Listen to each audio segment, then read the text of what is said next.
Oui, juste en intro. Non, ce qu'on souhaitait faire aujourd'hui, c'est réunir un peu à la fois les partenaires, mais on a élargi également aux bénévoles et à différents intervenants autour du club pour différentes raisons. Un, pour faire le point sur la saison écoulée, mais bon, ça ira, je pense, assez vite.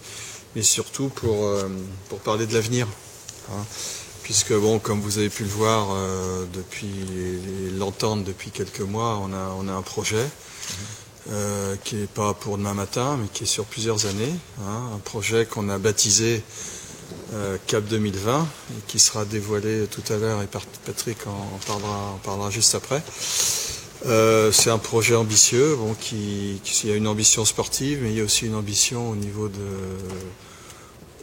de la structuration du club pour en faire un club majeur, en restant modeste quand même, un club majeur au niveau du basket. Et l'objectif, bien sûr, pas forcément bien sûr, étant la montée en Pro B, et tout ça en filigrane avec le projet de salle qui est acté maintenant, puisque à horizon 2020-2021. C'est pour ça qu'on a appelé notre projet Cap 2020, parce que c'est un projet évidemment qui s'étale sur plusieurs années. Projet, donc on l'a appelé Cap 2020, projet service d'une ambition. 2020, pourquoi? Parce que, comme l'a dit Bernard, si on croit ce qui nous est dit, c'est la date de l'arrivée d'une salle, 2020, 2021, donc nous on prend l'augure que c'est 2020, on est sans doute un peu optimiste, mais il faut l'être, sinon on avance pas. Les prochaines élections, c'est ça? Et c'est là justement, c'est le but du jeu, inauguration avant les élections. C'est marrant, c'est 2020. C'est pas bien parti. Donc livraison d'une salle multifonction qui est actée, et logiquement cette salle devrait permettre un nouvel élan, mais en attendant le projet du club consiste à préparer l'arrivée de cette nouvelle salle, parce qu'on ne rentre pas dans une salle annoncée à 3500 places comme ça en préparant le truc 3 mois avant. Aujourd'hui on est sur une jauge à 2000, 2002 et un nombre de spectateurs moyen à 1500. Il y a du boulot à faire pour préparer l'arrivée de cette nouvelle salle. Donc c'est le but de ce projet-là. Et le but du projet, c'est aussi de profiter de l'élan en cours depuis le mois de janvier pour rebondir sur cet élan et travailler en profondeur. L'objectif clairement affiché, c'est celui de retrouver la Pro B, pas à n'importe quelle condition, dans le respect des valeurs du club et de la tradition du club. Je pense qu'il y en a une, il ne faut pas la bousculer. Donc l'ambition légitime de retourner vers la Pro B, mais de façon sécurisée. L'ambition clairement est sportive, c'est de s'accrocher dans le haut du tableau de la N1, puis ensuite d'accéder à la Pro B. C'est de pérenniser, bon là vous avez vu que ça a commencé, c'est de pérenniser l'encadrement sportif pour maintenir la dynamique, et c'est structurer le club afin de mieux garantir les objectifs sportifs et financiers. Et de toute façon, on est sûr d'un truc, et cette année, ça a été une évidence, c'est que ce championnat de NM1, il est de plus en plus relevé. Et on va voir, quand tu vois des équipes comme Bordeaux, comme Mulhouse, pourtant, qui descendent, La Rochelle, c'est pas des petites villes, il y avait des moyens, surtout Bordeaux. Ça veut dire que c'est pas que le budget, c'est toute une organisation qui va autour, fédérer toute une dynamique, des entreprises, des partenaires, une municipalité, faire accepter un projet comme étant phare dans le secteur. Enfin, on ne peut pas monter un truc simplement. À la limite, on aurait aujourd'hui 1 million de budget, on va se les friser en Pro B. Je pense que c'est pas mal. Et c'est pour ça que derrière, on n'a pas l'organisation pour. C'est pour ça que Laurent, nous on souhaitait que Laurent soit là sur au moins 2 ans, mais 3 ans. Donc 3 ans, c'est bien.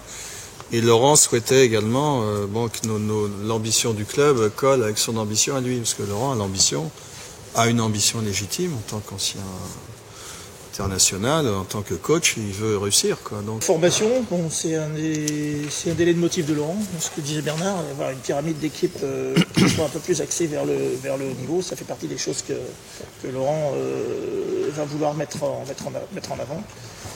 Les moyens qu'on va donner à ce projet, c'est une nouvelle offre commerciale plus élargie, un niveau du partenariat Gold qui sera plus accessible, pour avoir plus de partenaires. Là, ils sont là derrière, les partenaires Gold.